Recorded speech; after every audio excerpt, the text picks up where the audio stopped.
மனிதன் கற்றுக்கொள்ள வேண்டிய 21 பாடங்கள் என்று சாணக்கியர் சொன்னவற்றை தொகுத்து வழங்கியுள்ளோம்.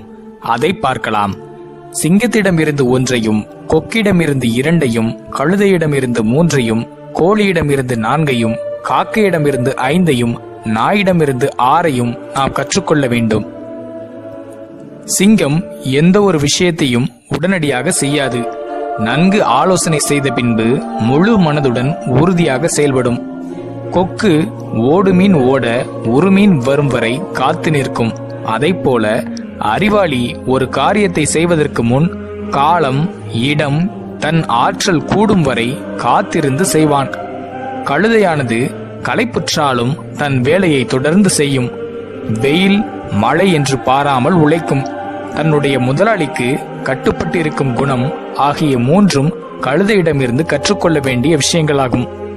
விடியற்கால எழுதல், தைரியமாக சண்டையிடுதல், அவரவருக்கு தேவையானவற்றை பிரித்து கொடுத்தல், தனக்கு தேவையானவற்றை தானே உழைத்து தேடி சம்பாதித்தல் ஆகிய 4ம் சேவலிடமிருந்து கற்றுக்கொள்ள வேண்டிய நல்ல விஷயங்களாகும்.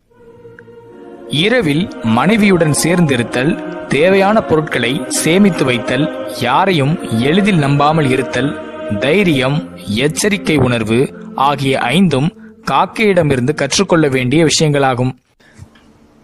கிடைப்பதை உண்டு திருப்தி அடைதல், உணவு கிடைக்காத நேரத்தில் பட்டினி இருத்தல், நன்றாக பசியிருந்தும் கட்டளை வரும் வரை காத்து இருத்தல், நல்ல தூக்கத்தில் இருந்தாலும் உடனடியாக எழுந்து செயல்படுதல், முதலாளிக்கு விசுவாசமாக இருத்தல், தன்னை விடவும் உருவத்தில் பெரிய மிருகமாக இருந்தாலும் தைரியமாக எதிர்த்தல் ஆகிய 6 குணங்களை நாயிடமிருந்து கற்றுக்கொள்ள வேண்டும். யார் ஒருவர் மேலே சொன்ன இந்த 21 விஷயங்களை கடைபிடிக்கிறாரோ அவர் எதிலும் வெற்றி அடைவார். எடுத்த காரியம் அனைத்தும் வெற்றியாகும். இது நான் சொல்லலைங்க, சாணக்கியர் சொல்லியிருக்காரு.